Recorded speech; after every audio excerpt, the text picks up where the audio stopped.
আপনাকে তো একটা খাবার খেলেন, এটা মেটাবলিজম হওয়ার জন্য টাইম দিতে হবে, হ্যাঁ? তো আমরা বলি যে ডিনারটা আর্লি করার জন্য। আর্লি করেন, অন্তত খাওয়ার 3 থেকে 4 ঘন্টা পরে আপনি ঘুমোতে যান, হ্যাঁ? তো সেই ক্ষেত্রে মেটাবলিজমটা ভালো হয়। এটা তো অবশ্যই, কারণ আপনি একটা কিছু কনজিউম করলেন, সেটাকে তো ইউটিলাইজ হতে দিতে হবে, তাই না?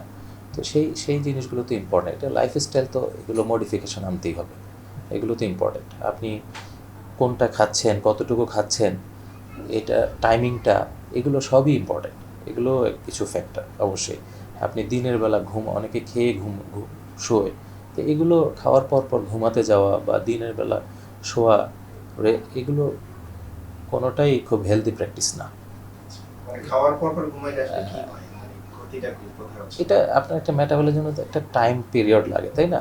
আপনি তো সেটা হতে দিচ্ছেন না, আপনি তো রেস্টে চলে যাচ্ছেন। আপনি তো ইউটিলাইজ হওয়ার জন্য, এটা বার্ন করার জন্যে যেই অ্যাক্টিভিটিটা দরকার বা যেই সময়টা দরকার, সেটা আপনি নিচ্ছেন না।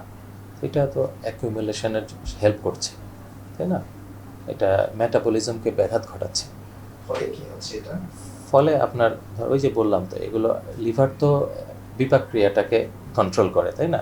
তো আলটিমেটলি বিপাক ক্রিয়া যদি এটা ঠিকমতো না হয়, তো আলটিমেটলি এখান থেকে কি হয়, আলটিমেটলি সব কিছুতে একটা লাইপোজেনেসিস বা অন্যান্য যেই মেটাবলিক পাথওয়েগুলো, এগুলো যদি প্রপারলি না করতে পারে, ফাংশন না করতে পারে, তখনই তো আপনার এই ফ্যাট অ্যাকুমুলেশনের চান্স থাকে, তাই না? এটাকে যদি আপনি